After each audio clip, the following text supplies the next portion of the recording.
Welcome to America News.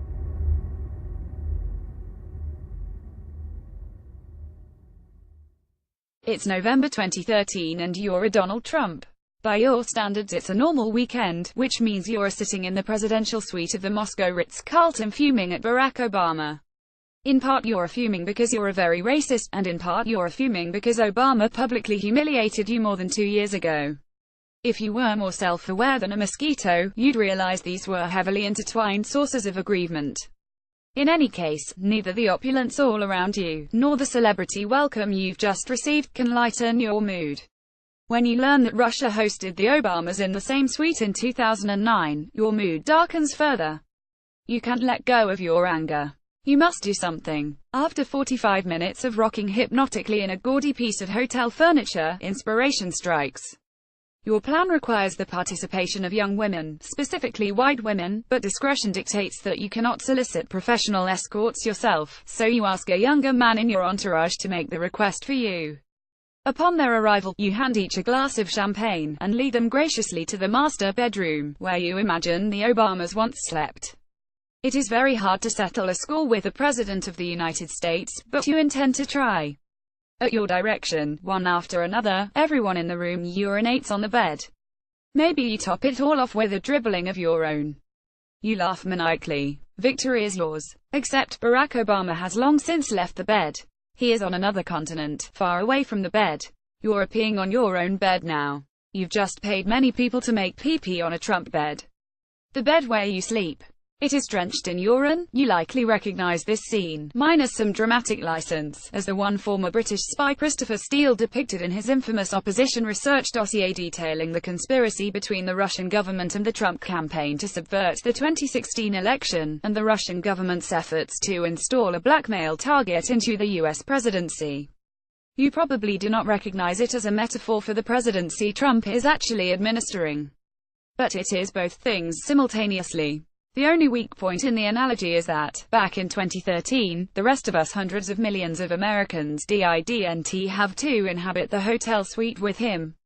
It is well documented that Trump is consumed by his vendetta against Barack Obama.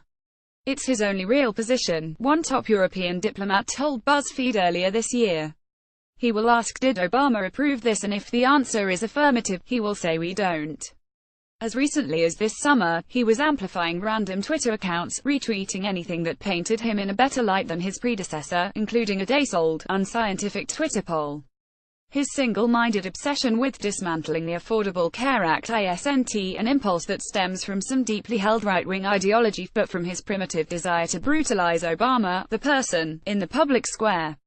He sees the steady progress HES made rolling back Obama-era regulations and administrative action not as policy changes that will serve the public interest, or as legacy-burnishing accomplishments in their own right, but as his most proximate means of needling a defenseless nemesis.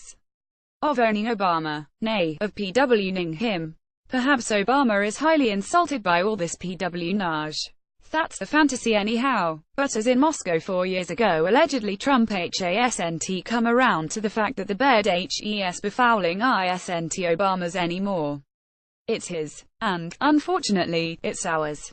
Too. Last week, well after insurance companies around the country had set premiums for next year's ACA-compliant plans, Trump announced he had abruptly suspended billions of dollars in annual payments the ACA promises issuers to support plans poor people can afford. He also signed an executive order that, if implemented as intended, will siphon healthy people into unregulated markets, leaving the ACA exchanges overpopulated with sick beneficiaries.